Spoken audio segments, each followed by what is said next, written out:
So I've seen some of these TikToks where people had these revelations based on like cartoons, and they made like a spiritual connection from watching the cartoon. And a lot of them, like, I listen to it and it makes a lot of sense. And I'm like, when it is said that God can literally use anything to give you a revelation and connect it to his word, he can literally use anything. So I was sitting here and I've kind of actually been thinking about this for a couple of days now. It's been on my mind for maybe about a week.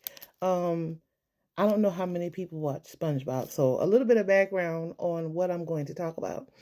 SpongeBob, for anybody who may not know, because some people may not have ever heard of SpongeBob. SpongeBob is a cartoon about a little sponge. He's a rectangle sponge. He's a very happy guy. He works at the Krusty Krab. His best friend is Patrick.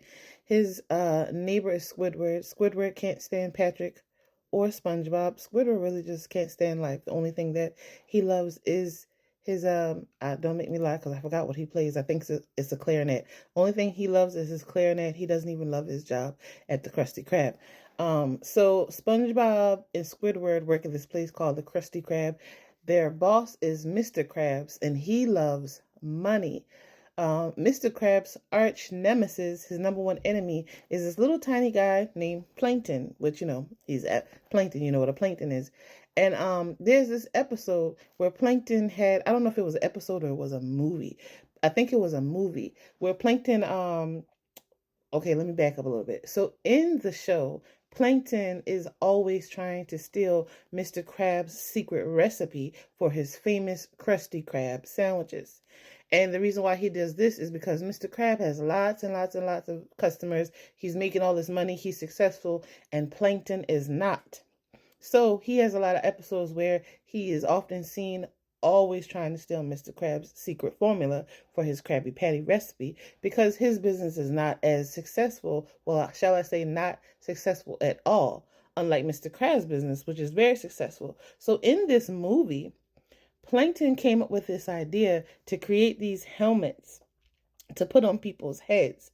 And he had SpongeBob and Patrick kind of go on a wild goose chase. He stole something and he sent them away because they would have been the only ones who could have prevented him from getting the formula. So he sent SpongeBob and Patrick on a wild goose chase to go find something that was in Shell City. And while they were away, he created these helmets that he made to put on people's heads. And when he clicked a button, it allowed him to activate it. And everyone who wore this helmet would be under Plankton's control. Even in the movie, the people, once he clicked the button and the helmets went down, it says, "All hail Plankton." So the point I'm trying to make, we know that Ephesians 6 talks about the whole armor of God. But Ephesians 6 and verse 17 specifically, and I'm reading out of the NKJV version, it specifically says, "And take the helmet of salvation and the sword of the Spirit, which is the word of God." Now, somewhere else in the Bible it says, believing comes from hearing the word of God. So taking Ephesians 6:17, talking about the helmet of God, they say we can only serve one master, and there's only two masters. It's either God or it's Satan. So thinking about this movie where Plankton created these helmets, where he was able to create everyone, and in the movie they were saying, "All hail Plankton," it made me think about how it's important for us to get up every day and make the choice to put on the full armor of God. Just like we put on our clothes. Some of us put on makeup. Some of us put on lip gloss. Whatever we put on earrings. Just like we are intentional about waking up every day and putting things on, we have to put on the full armor of God. Because as we go each day, we're either wearing the helmet of salvation or we're wearing the helmet of the enemy.